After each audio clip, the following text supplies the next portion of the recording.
وبركاته.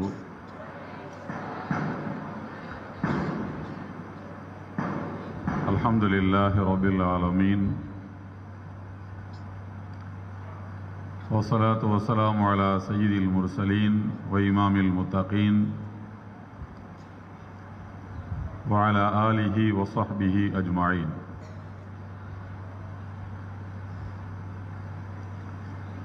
சிறப்பு வாய்ந்த இந்த மீலாது தொடர் சொற்பொழிவு நிகழ்ச்சியை மிகுந்த எழுச்சியோடு நடத்தி கொண்டிருக்கக்கூடிய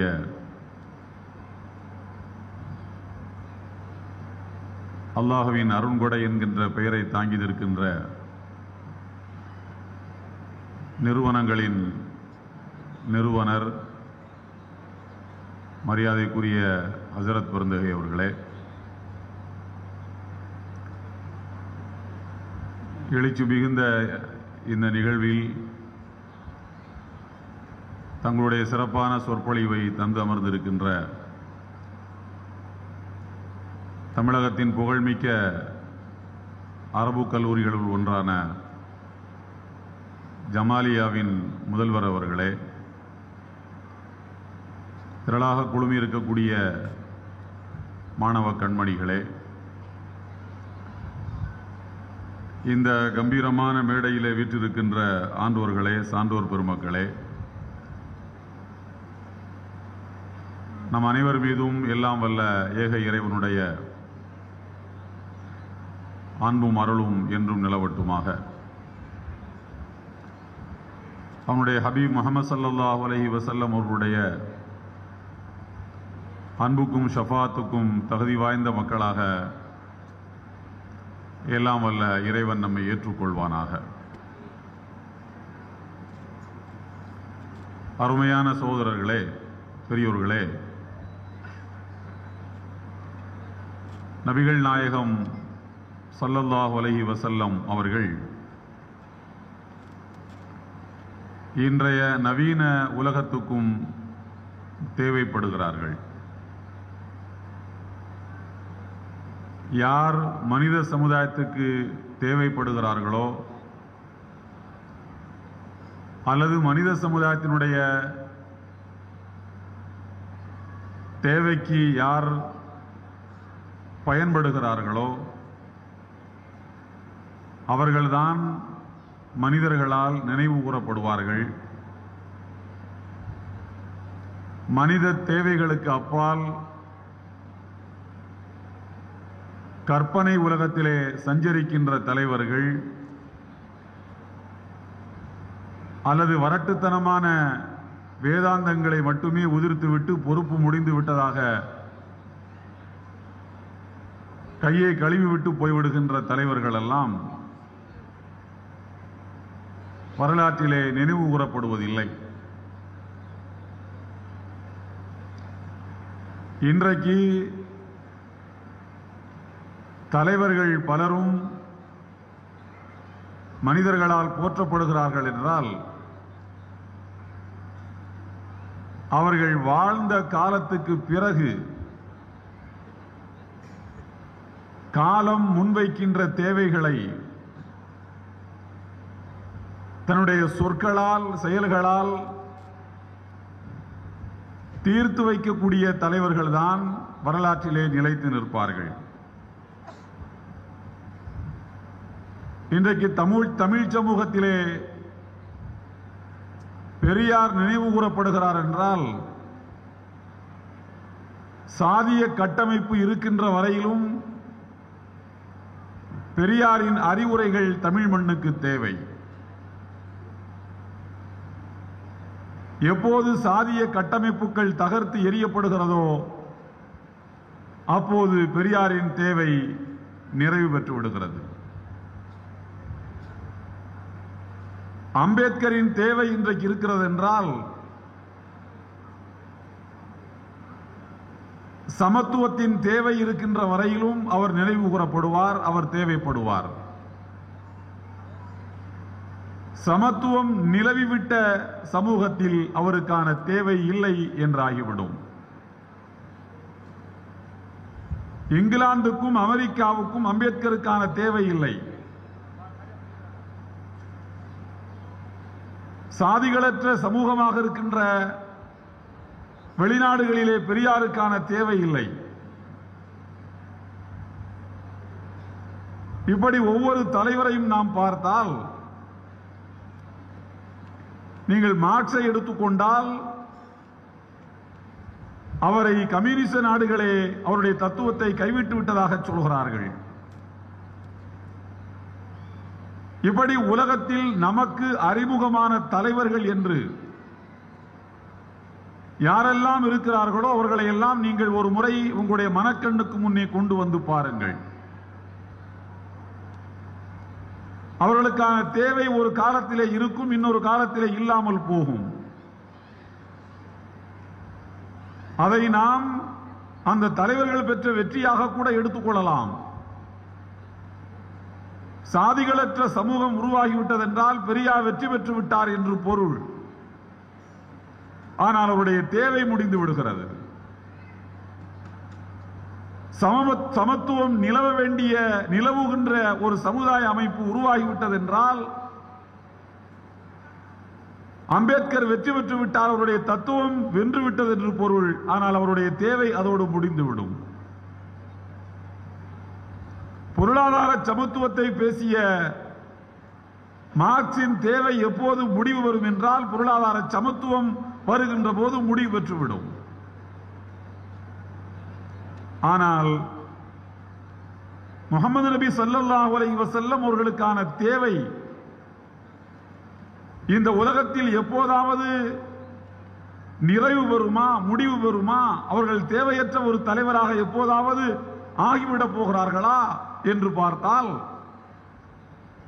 வாழ்வின் எல்லா கணங்களிலும் மனித சமூகத்துக்கு தேவைப்படுகின்ற தலைவராக அவர்கள் இருக்கிறார்கள். அன்புள்ள மாணவ செல்வங்கள் இதை மனதிலே இருத்திக் கொள்ள வேண்டும். நபிகள் நாயகம் ஸல்லல்லாஹு அலைஹி வஸல்லம் அவர்களுக்கான தேவை இந்த உலகத்தில் எல்லா நாடுகளிலும் இருந்து கொண்டே இருக்கும். ஆங்கில நாட்டில், புகழ்மிக்க இங்கிலாந்து நாட்டில் கரன் ஆம்ஸ்ட்ராங் என்கிற ஒரு எழுத்தாளர் இருக்கிறார். அவர் ஒரு பெண் எழுத்தாளர். அவர் அங்கு வரக்கூடிய பத்திரிகைகளிலே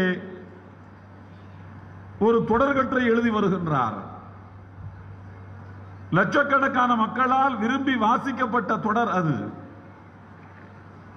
அந்த தொடர் புத்தகமாக பின்னர் வடிவமைச்சிருக்கிறது.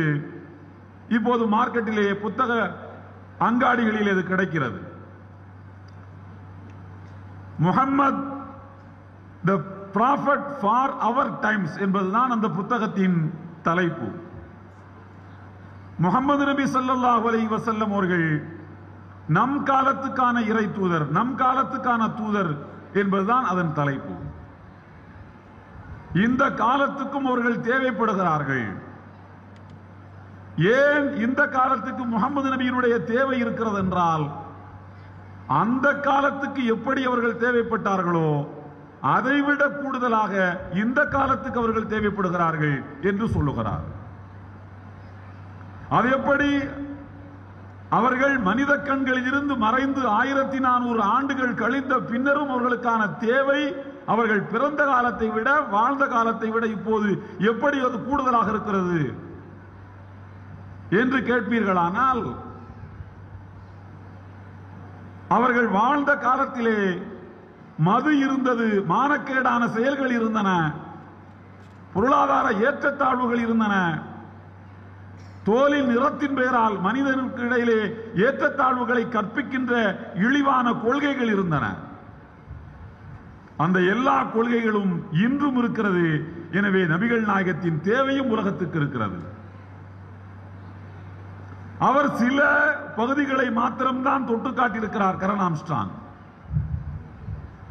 ஆனால் நம்முடைய வாழ்க்கைக்கு, குறிப்பாக இன்றைய உலகத்தில் இனவாதம் பேசுகின்ற தலைவர்கள், மதத்தின் பெயரால், தோலின் நிறத்தின் பெயரால் மனிதர்களுக்கு இடையிலே ஏற்றத்தாழ்வுகளை கற்பிக்கின்ற, மனித மனங்களை வெட்டி கூறு போடுகின்ற தத்துவங்களை மக்கள் மத்தியிலே பிரச்சாரம் செய்கின்ற தலைவர்கள் உலக அரங்கத்திலே வெற்றி பெற்று வருகின்ற ஒரு காலம் இந்த காலம். மனிதனுடைய உணர்வுகளை சீண்டி பார்க்கின்ற தலைவர்கள் அரசியல் களத்திலே சர்வதேச அளவிலே வெற்றிகளை குவித்து வருகின்ற காலம் என்பது நமக்கெல்லாம் ஒரு எச்சரிக்கை மணியை அடிக்கின்ற காலம் இது. அப்படியெல்லாம் மனிதர்களை பிளக்கின்ற தலைவர்கள் பொதுத்தளங்களிலே வெற்றி பெறுவது நல்லதல்ல. அது நாகரீக உலகத்தினுடைய எதிர்காலத்துக்கு ஏற்றதல்ல. புழுத்து அழுகி போன தத்துவங்களை எல்லாம் தூக்கி கொண்டு வந்து மக்கள் மத்தியிலே கடைச்சரக்காக மாற்றி விற்கின்ற தலைவர்கள் இந்த உலகத்துக்கு தேவையில்லை. ஆனால் துரதிர்ஷ்டவசமாக அது போன்ற தலைவர்கள் தான் வெற்றிகளை குவித்துக் கொண்டிருக்கிறார்கள். அது நபிகள் நாயகம் ஸல்லல்லாஹு அலைஹி வஸல்லம் அவர்களுக்கான தேவையை உலகத்திலே சொல்லிக் கொண்டே இருக்கிறது. இப்போது இந்தியாவுக்கு நபிகள் நாயகம் ஸல்லல்லாஹு அலைஹி வஸல்லம் தேவை. ஏன் நபிகள் நாயகம் இந்தியாவுக்கு தேவை என்றால், இந்தியாவிலே நிலவி வருகின்ற ஏற்றத்தாழ்வுகளை சமன் செய்வதற்கு அவர்கள் தேவைப்படுகிறார்கள். மதத்தின் பெயரால் விதைக்கப்படுகிற நச்சு கருத்துக்களை நீக்குவதற்கு நபிகள் நாயகம் தேவைப்படுகிறார்கள். வரலாற்றிலே ஒரு பெரிய அதிசயமான செய்தி, நபிகள் நாயகம் அவர்கள் மதீனாவுக்கு வருகிறார்கள். அங்கே ஒரு அரசை அவர்கள் நிறுவுகிறார்கள். மக்கா அவர்களை துரத்தி அடித்தது, அவர்களை இங்கே இருக்கக்கூடாது என்று விரட்டியது. அவர்களின் தலைக்கு விலை வைத்தார்கள். நீங்கள் உயிரோடு கொண்டு வாருங்கள் அல்லது பிணமாக கொண்டு வாருங்கள், உங்களுக்கு பரிசுகளை உங்களுடைய காலடியிலே கொண்டு வந்து கொட்டுகிறோம் என்று அறிவித்தார்கள். இந்த ஊர் இனிமேல் நமக்கு சரிப்பட்டு வராது என்று நபிகள் நாயகம் ஸல்லல்லாஹு அலைஹி வஸல்லம் மதீனாவுக்கு போனார்கள். 8 ஆண்டுகளுக்கு பிறகு மக்காவுக்கு மறுபடியும் வருகிறார்கள். இங்கிருந்து செல்லும் போது அவர்களின் நிலை என்ன? அங்கிருந்து திரும்ப ஒரு வெற்றி வீரராக ஒரு சொட்டு ரத்தம் கூட சிந்தாமல் மக்காவை கைப்பற்றுகின்ற அந்த காட்சி என்ன? இரண்டையும் வரலாற்று மாணவர்களாகி நீங்கள் ஒப்பிட்டு பாருங்கள். அறிவித்துக் கொண்டே வருகின்றார்கள். மௌலானா அலிமியான் ரஹ்மத்துல்லாஹி அலைஹி சொல்வார்கள், அந்த நேரத்தில் நபிகள் நாயகம் அவர்கள் மக்காவுக்குள்ளே வருகின்ற போது ஒட்டகத்திலே வந்தார்கள். ஏன்? அவர்களுக்கு கழுதை ஓட்ட தெரியும். கோவேரி கழுதைகள் மீது சவாரி செய்கிறவர்கள்தான். கழுதையிலே சவாரி செய்வது ஒன்றும் இழுக்கல்ல என்று செயல்படுத்தி காட்டியவர்கள் தான். குதிரையிலே கம்பீரமாக துள்ளி ஏறி அமருகிற உடல் ஆற்றல் அந்த மாவீரருக்கு உண்டு, நபிகள் நாயகத்துக்கு உண்டு. ஆனாலும் ஏன் அவர்கள் ஒட்டகத்திலே வந்தார்கள் என்கிற ஒரு கேள்வி இருக்கிறது வரலாற்றிலே. ஏனென்றால் ஒட்டகம் ஒரு சாதுவான பிராணி. நான் இப்போது உங்களை வெற்றி பெற்று விட்டேன், நான் கேள்விகளுக்கு அப்பாற்பட்ட ஒரு தலைவனாகிவிட்டேன் என்பதற்காக நான் உங்களை ஏறி மிதிக்க மாட்டேன், நான் ஒட்டகத்தை போல உங்களிடத்திலே சாதுவாக நடந்து கொள்வேன் என்று நபிகள் நாயகம் ஸல்லல்லாஹு அலைஹி வஸல்லம் அவர்கள் தோற்று போன சமுதாயத்துக்கு குறிப்புகளை அனுப்பி கொண்டே வருகிறார்கள். அதுதான் நபிகள் நாயகம் ஸல்லல்லாஹு அலைஹி வஸல்லம் அவர்கள் மனங்களை வென்றதற்கான அடையாளம். தோற்று போன மக்களுக்கு எதிராக சட்டங்களை கொண்டு வந்து அந்த மக்களை அச்சத்திலும் பதைவதைப்பிலும் வைக்க வேண்டும் என்று நினைக்கின்ற தலைவர்களுக்கு மத்தியிலே தோற்று போன சமுதாயத்து மக்களை குறிப்பாலும் நேரடியாகவும் நான் மன்னித்து விட்டேன் என்று சொல்லிக்கொண்டு ஒட்டகத்திலே வருகின்ற தலைவனுக்கான தேவை இன்றைக்கு உலகத்திலே இருக்கிறது. உலகத்திலே என்ன நடக்கிறது? வெற்றி பெற்ற அரசியல் தலைவர்கள் எல்லாம் தோற்று போனவர்களை மேலும் மேலும் நசுக்குவார்கள். நபிகள் நாயகம் ஸல்லல்லாஹு அலைஹி வஸல்லம் அவர்கள் அந்த மக்களை எல்லாம் மன்னித்துக் கொண்டே வருகிறார்கள். அங்கே ஒரு காட்சி அவர்கள் சொல்லுகிறார்கள், யார் காபத்துல்லாவினுடைய இறைவனை வணங்குவதற்கு பூமிக்கு மேலே எழுப்பப்பட்ட முதல் இல்லத்தின் திரையை பிடித்துக் கொண்டு நிற்கிறாரோ அவருக்கு மன்னிப்பு. யார் தனது சொந்த வீட்டுக்குள்ளே சென்று கதவை பூட்டிக் கொள்கிறாரோ அவருக்கு மன்னிப்பு. சொந்த வீடு இருக்கிறவன் எல்லாம் ஏதோ ஒரு வீட்டில் வாழ்ந்து கொண்டுதான் இருப்பான், வாடகை வீடோ சொந்த வீடோ. தன் வீட்டுக்குள்ளே சென்று கதவை பூட்டிக் கொள்கிறவனுக்கு மன்னிப்பு என்றால் அதிலே எல்லாம் அடக்கம்.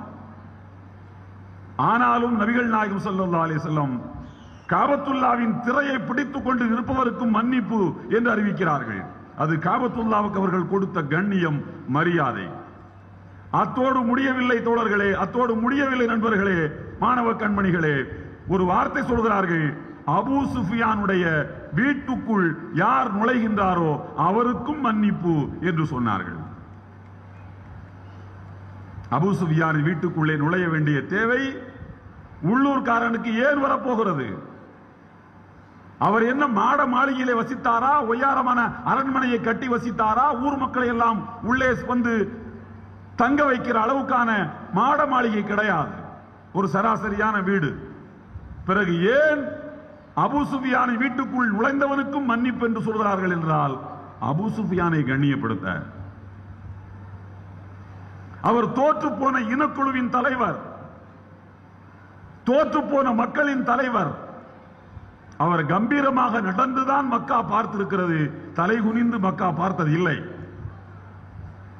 அந்த தலைவன் தலை குனிய கூடாது, தலை நிமிரட்டும் என்று அவர் இல்லத்துக்கு காபத்துல்லாவுக்கு தந்த மரியாதையை நபிகள் நாயகம் தந்தார்கள் என்றால், தோற்று போனவரிடத்திலே வெற்றி பெற்றவன் எப்படி நடந்து கொள்ள வேண்டும் என்பதற்கு நபிகள் நாயகம் உலகத்துக்கு வழிகாட்டுகிறார்கள். இன்றைக்கு இந்தியாவுக்கு அந்த தலைவர் தேவை. வரிகளை போட்டு மக்களை நசுக்குகிற தலைவர் அல்ல. யாரேனும் ஒருவன் எதிர்த்து கேள்வி கேட்டால் அவனை மிரட்டி வீட்டுக்கு வர வைத்து நீ மன்னிப்பு கேள் என்று சொல்லுகின்ற தலைவனுக்கு இங்கே தேவையில்லை, அதற்கான வேலை இங்கே கிடையாது. 4 பேரை வீட்டுக்கு அனுப்பி இழுத்துக் கொண்டு வா, அவனை கேள் மன்னிப்பை இடத்திலே, குனிந்து நில் வளைந்து நில் என்று சொல்லுகின்ற தலைவனுக்கான தேவை இங்கே கிடையாது. என்ன கேட்டான்? எங்களை ஏன் இப்படி வரிகளை போட்டு நசுக்குகிறாய் என்று கேட்டதற்காக நீ மன்னிப்பு கேட்க சொல்வாயானால், நல்ல வேளையாக மன்னிப்புக்கு ஜிஎஸ்டி கிடையாது என்று இப்போது கேள்வி பேசிக் கொண்டிருக்கிறார்கள்.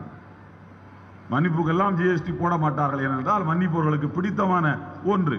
நான் இந்த மேடையை நான் களங்கப்படுத்த விரும்பவில்லை இதற்கு மேலே பேசி. எனவே நபிகள் நாயகத்துடைய தேவை இன்றைக்கு இங்கே இருக்கிறது. இந்தியாவுக்கு அவர்கள் தேவைப்படுகிறார்கள். மதீனாவில் அவர்கள் நிறுவிய அரசு எப்படிப்பட்ட அரசு தெரியுமா?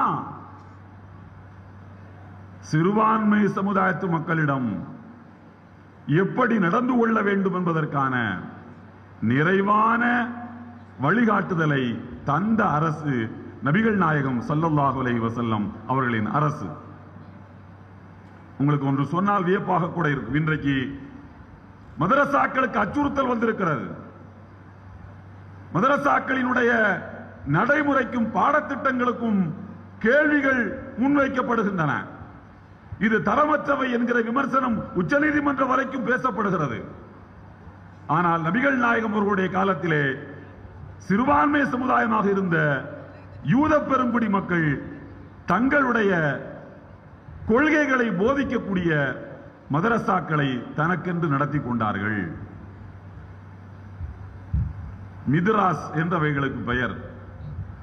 மித்ராஸ் என்கிற பாடசாலைகள் மதீனாவிலே நிறைய நடைபெற்றிருக்கிறது. அங்கே என்ன போதித்தார்கள்? நபிகள் நாயகம் இறுதி நபி அல்ல என்று போதித்தார்கள். திருக்குரான் இறைவேதம் அல்ல என்று போதித்தார்கள். அந்த போதனை கூடங்களும் நடக்கட்டும் என்று நபிகள் நாயகர்கள் விட்டு வைத்தார்கள். தலைநகரில், இஸ்லாமிய அரசினுடைய தலைநகரில் மாற்றுக் கொள்கைகளை போதிக்கின்ற நபிகள் நாயகம் இறுதி நபி அல்ல என்று சொல்லுகின்ற போதனை கூடங்கள் நடைபெறுவதற்கு நபிகள் நாயகம் ஸல்லல்லாஹு அலைஹி வஸல்லம் அவர்கள் அனுமதித்தார்கள். மாற்றுக் கொள்கைகளை கேட்கக்கூடிய கட்ஸ், தைரியம் உள்ள தலைவர் நபிகள் நாயகம் அவர்கள். என்னுடைய இறுதி நிமித்துவத்திலே ஐயங்களை கிளப்புகிறீர்களா? அதற்கான உரிமை உங்களுக்கு உண்டு. நீங்கள் பிரச்சாரங்களை செய்யுங்கள், நானும் பிரச்சாரங்களை செய்கிறேன். என் கோட்பாட்டை நான் சொல்லுகிறேன், உங்கள் கோட்பாட்டை நீங்கள் சொல்லுங்கள். மக்கள் மனங்களை யார் வெல்லுகிறார் பார்த்து விடலாம். இந்த தைரியம் யாருக்கு வரும் என்றால், கொள்கையிலே உறுதிமிக்க தலைவனுக்கு தான் வரும். மாற்று கொள்கைகளை காது கொடுத்து கேட்க மாட்டோம், அது எங்களுக்கு தேவையில்லை, அதை நசுக்குவோம் என்று சொல்லுகின்ற தலைவர்கள் நிறைந்து விட்ட உலகத்தில் நபிகள் நாயகத்துக்கான தேவை இருக்கிறதா இல்லையா? அது மட்டுமல்ல, இன்னும் வியப்பான செய்திகள் எல்லாம் வரலாற்றில் இருக்கின்றன. மதீனாவிலே சிறுபான்மை சமுதாயத்து மக்களாக இருந்தவர்கள் யார்? யூதர்கள். அவர்கள் தங்களுடைய குடும்ப பிரச்சனைகள், தங்களுக்கு இடையில ஏற்படுகின்ற கிரிமினல் ஆக்டிவிட்டி, குற்றவியல் நடவடிக்கைகள், இவற்றையெல்லாம் தங்களுக்கு இடையிலே தீர்த்துக் கொள்ளக்கூடிய பிரைவேட் நீதிமன்றங்கள், தனியார் நீதிமன்றங்களை நடத்துகின்ற உரிமையை யூதர்களுக்கு நபிகள் நாயகத்தினுடைய அரசு வழங்கியது. உலகத்திலே இதுவரைக்கும் எந்த நாட்டிலும் இது நடைமுறையில் இல்லை. சிறுபான்மை சமுதாயத்து மக்களுடைய உரிமைகளை ஏற்றி போற்றுகின்ற ஒரு தலைவர், இப்படிப்பட்ட தலைவரை உலகத்திலே நீங்கள் எங்கும் பார்க்க முடியாது. இஸ்லாமிய அரசுல யூதர்கள் தனியாக பள்ளிக்கூடங்களை நடத்தி கொண்டார்கள், தனியாக வழிபாட்டு தலங்களை வைத்துக் கொண்டார்கள் என்பதெல்லாம் வியப்பல்ல. தனியாக நீதிமன்றங்களையே வைத்துக் கொண்டார்கள். நீங்கள் ஹதீதுகளிலே படித்திருப்பீர்கள், புகாரியிலே படித்திருப்பீர்கள், மிஷ்காத்திலே படித்திருப்பீர்கள். ஒரு யூத பையன் விபச்சாரம் செய்து விட்டான், அவனுக்கு தண்டனை கொடுக்க வேண்டும். என்ன தண்டனை? மத தலைவர்களிடத்திலே கேட்டால் சொன்னார்கள், நீங்கள் 50 ஆடு எங்களுக்கு கொடுத்து விடுங்கள், எல்லாத்தையும் நாங்கள் அறுத்து சாப்பிட்டுருவோம், பாவம் போய்விடும் என்று சொன்னார். இப்படித்தானே மனிதனுடைய அறியாமையின் மீது ஏறி சவாரி செய்து கொண்டிருந்தார்கள். நபிகள் நாயகத்திடம் வந்தார்கள். வந்தவுடன் நபிகள் நாயகம் ஸல்லல்லாஹு அலைஹி வஸல்லம் அவர்கள் கேட்ட முதல் கேள்வி என்ன தெரியுமா? அந்த பெற்றோரை பார்த்து, நீங்கள் நம்புகின்ற தௌராத்தில் இந்த குற்றச் செயலுக்கு என்ன தண்டனை இருக்கிறது என்றுதான் கேட்டார்கள். நீங்கள் வேதம் என்று நம்புகின்ற அந்த நூலில் இதற்கான தண்டனை என்ன? மரண தண்டனை, அதை கொடுக்க வேண்டியதானே என்று சொன்னார்கள். அப்படியானால் குற்றச் செயல்களுக்கு தண்டனை தருவதிலும் குடியுரிமை சட்டங்களிலும் சிவில் லாவிலும் நபிகள் நாயகம் ஸல்லல்லாஹு அலைஹி வஸல்லம் அவர்கள் தன்னுடைய ஆட்சியின் கீழ் இருந்த மைனாரிட்டி மக்களுக்கு முழுமையான சுதந்திரத்தை கொடுத்தார்கள். அது உலகமெங்கும் இது தேவைப்படுகிறது. இந்தியாவுக்கும் தேவை, உலகத்தில் உள்ள எல்லா நாடுகளுக்கும் அந்த கொள்கை தான் தேவைப்படுகிறது. எனவே ஒரு மனிதனை மனிதனாக மதிக்கக்கூடிய தத்துவத்தை உலகத்திலே சொன்னவர்கள் நபிகள் நாயகம் அவர்கள். மனிதனுடைய மத உணர்வுகளை மதிக்க சொல்லிக் கொடுத்தார்கள், கற்றுக் கொடுத்தார்கள். மத தலைவர்களை மதியுங்கள் என்று சொன்னார்கள். இது அத்தாக்கும் கரீமு கௌமின் ஃபக்ரிமுஹு. ஒரு சமுதாயத்தால் மதிக்கப்படுகின்ற தலைவன் வந்தால் அந்த தலைவனை நீங்களும் மதியுங்கள் என்று சொன்னார்கள். ஒரு சர்வதேச பார்வை கொண்ட தலைவர். நீங்கள் இஸ்லாமிக் ஜூரிஸ்ப்ரூடன்ஸ் என்ற ஒரு புத்தகம் இருக்கிறது, தமிழிலும் அது வந்திருக்கிறது. இஸ்லாமிய சட்டவியல் அந்த புத்தகத்தின் தமிழ் பெயர். அதை எழுதியவர் இன்டர்நேஷனல் கோர்ட் ஆஃப் ஜஸ்டிஸினுடைய துணைத் தலைவராக இருந்த வீர் மந்திர் அவர்கள். அவர் சர்வதேச சட்டங்களை பற்றி, இஸ்லாம் எங்கே சர்வதேச சட்டங்களில் முதன்மை இடத்தை எப்படியெல்லாம் பிடித்திருக்கிறது என்பதை அந்த நூலிலே விவரிக்கிறார். கிட்டத்தட்ட 500 பக்கங்கள். அதிலே வியந்து இஸ்லாத்தினுடைய சர்வதேச சட்டங்களை அவர் பாராட்டி கொண்டு வருகின்ற போது இமாம் முஹம்மது ரஹ்மத்துல்லாஹி அவர்களை பற்றி ஒரு வரி சொல்கிறார். இமாம் முஹம்மத் இமாம் அபூ ஹனீஃபா ரஹ்மத்துல்லாஹுடைய மாணவர், அவரால் உருவாக்கப்பட்ட ஒரு சிற்பி, இமாம் அபூ ஹனீஃபாவும் ஒரு சிற்பி, அவருடைய மாணவரும் சிற்பி தான். இமாம் அபூ ஹனீஃபாவினுடைய மாணவர் முஹம்மது ரஹ்மத்துல்லாஹி பற்றி சொல்கின்றார், ஃபாதர் ஆஃப் இன்டர்நேஷனல் லா, சர்வதேச சட்டங்களின் தந்தை இமாம் முஹம்மது என்று குறிப்பிடுகிறார்.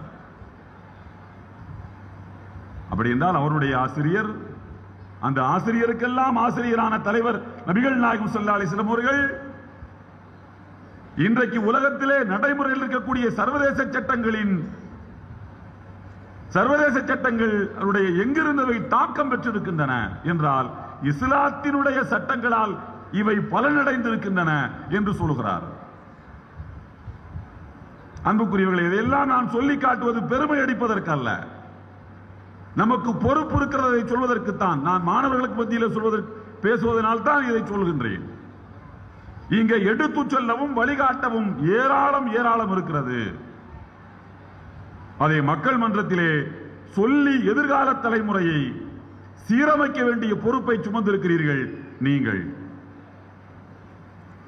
நபிகள் நாயகம் ஸல்லல்லாஹு அலைஹி வஸல்லம் அவர்கள் இந்த வானம் எப்படி பொதுவானதோ, நீர் எப்படி பொதுவானதோ, காற்று எப்படி பொதுவானதோ, அதே போல் மனித சமுதாயம் முழுவதற்கும் அவர்கள் பொதுவானவர்கள். அவர்களை கூட்டுக்குள்ளே அடைக்காதீர்கள். முஸ்லிம்களின் தலைவர் என்றவர்களை நீங்கள் முடக்க வேண்டாம். மனித சமூகத்தின் தலைவர், அகிலங்களின் அருள் என்றுதான் அல்லாஹ் அவர்களை பற்றி அருள்மறையாம் திருக்குர்ஆனிலே பாராட்டுகிறான். அந்த ஒப்பற்ற தலைவரை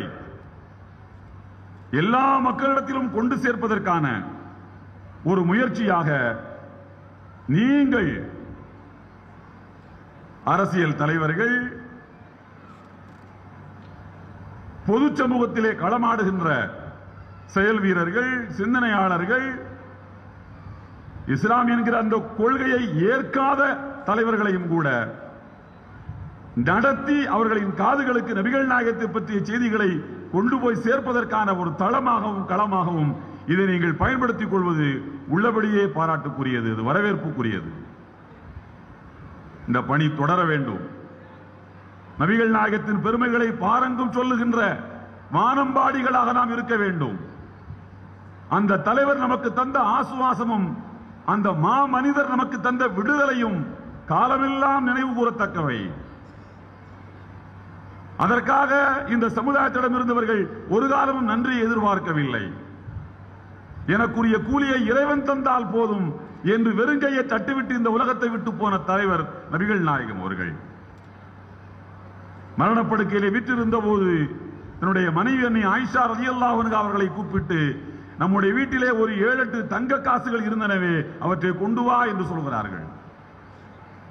அவற்றை கொண்டு வந்து நடுக்குகின்ற நபிகள் நாயகத்துடைய கைகளிலே கொண்டு வந்து வைக்கிறார்கள். அதை குறுகுறுவென்று பார்த்த நபிகள் நாயகம் ஸல்லல்லாஹு அலைஹி வஸல்லம் சொன்னார்கள், அந்த வார்த்தை வரலாற்றிலே பொறிக்கப்பட வேண்டிய வார்த்தை. இந்த 7-8 தங்க காசுகளினுடைய வீட்டிலே சேமிப்பாக வைத்துவிட்டு மறுமை நாளில் இறைவனுக்கு முன்னால் நான் போய் நின்றால் அல்லாஹ்வின் முகத்தில் நான் எப்படி விழிப்பேன் என்று கேட்டார்கள். இந்த காசு என் வீட்டில் இருக்கு, இதை ஏழைகளுக்கு பகிர்ந்தளிக்காமல் நான் சேர்த்து வைத்துவிட்டு அல்லாஹ்வை போய் பார்த்தால் எப்படி அல்லாஹ்வுக்கு முன்னால் போய் நிற்க முடியும் என்று கேட்டார்கள். தன் எல்லா செயல்களுக்கும் அவர்கள் பதில் சொல்ல வேண்டும் என்கிற கடமையை உணர்த்தி கொண்டே இருந்தார்கள். மனிதனுடைய ஒவ்வொரு செயல்களும் அண்டர் அக்கவுண்டபிலிட்டி, ஒரு அக்கவுண்டுக்கு கீழே கணக்கு கொடுக்க வேண்டியவன் தான் மனிதன். யாருக்கு? இன்னொரு மனிதனுக்கு அல்ல, படைத்த இறைவனுக்கு. இந்த தத்துவம் தான் உலகம் அழிகின்ற நிமிடம் வரைக்கும் உலகத்துக்கு தேவைப்படுகிற தத்துவம். நான் மீண்டும் தொடக்கத்திலே சொன்னதற்கே வருகிறேன். ஒவ்வொரு தலைவரும் உலகத்திலே தேவைப்படுகிறார்கள். அந்த தலைவருக்கான தேவை நிறைவடையும். எப்போது நிறைவடையும் என்றால், அந்த தலைவர் உலகத்திலே சொன்ன தத்துவங்கள் மக்களால் ஏற்றுக்கொள்ளப்பட்டதற்கு பிறகு அந்த தேவை பூர்த்தியாகிவிடும். அவர் தேவையற்ற ஒரு தலைவராக ஆகிவிடுவார். உலகத்திலே இருக்கக்கூடிய கான்ஸ்டிடியூஷன்களும் அப்படித்தான், அரசியலமைப்பு சட்டங்களும் அப்படித்தான். காலப்போக்கில் அவற்றை மாற்றிக்கொண்டே இருப்பார்கள். ஏனென்றால் தேவைகள் முடிந்து விட்டன, மாற வேண்டும் என்று நினைப்பார்கள். ஆனால் நபிகள் நாயகம் ஸல்லல்லாஹு அலைஹி வஸல்லம் அவர்களுக்கான தேவை இந்த உலகத்தில் இருந்து கொண்டே இருக்கும். அந்த தேவையை இதோ இருக்கிறது நபிகள் நாயகத்தின் பொன்மொழிகளும் வழிகாட்டுதலும் எடுத்துக்கொள்ளுங்கள் என்று இதர சமுதாயத்து மக்களிடம் கொண்டு போய் சேர்க்கக்கூடிய பொறுப்பை சுமந்தவர்கள் நாம். ஏனென்றால் நாம் தான் அந்த மனிதரின் வாரிசுகள். வாரிசுகள் என்றால் அவர்கள் உலகத்திலே விட்டு சென்ற காசு பணங்களுக்கு அல்ல. அதையும் அவர்களே சொல்கிறார்கள். நான் காசு பணத்தையா உலகத்திலே விட்டு போகிறேன், ஞானத்தையும் அறிவையும் நான் விட்டு போகின்றேன். அந்த அறிவின் நிமிர்ச்சி இங்கே நமக்கு வர வேண்டும். அந்த அறிவை பாரங்கும் பரப்புகின்ற பொறுப்பை நாம் ஏற்றுக்கொள்ள வேண்டும். ஏற்றுக்கொண்டு அந்த கடமையை நிறைவேற்றிவிட்டு மறுமை நாளில் அல் ஹவுதுல் கௌசர் என்ற நீர் தடாகத்தில் பெருமானார் கை நீட்டி தருகின்ற அந்த ஒரு கிளாஸ் தண்ணீரை குடிக்க வேண்டும் என்கின்ற அந்த லட்சியத்தை நோக்கி நாம் நடைபயில வேண்டும். அப்படி நடைபயின்றால் இந்த இது போன்ற மீலாது விழாக்களுக்கான தேவை நிறைவடையும் என்று அதற்கான பொருள். எனவே அந்த லட்சியத்தை நோக்கி நடைபோடுவோம் என்று குழுமி இருக்கக்கூடிய உங்கள் அனைவருக்கும் சொல்லி வாய்ப்பளித்த சகோதரர்களுக்கு நன்றியை தெரிவித்து நிறைவு செய்கிறேன். எல்லாம் வல்ல அல்லாஹ்வினுடைய பேரன்பும் பேரருளும் அவனுடைய வற்றா பெருங்கருணையும் நம் அனைவர் மீதும் என்றும் நிலவட்டுமாக. அஸ்ஸலாமு அலைக்கும் வரஹ்மத்துல்லாஹி வபரகாத்துஹு.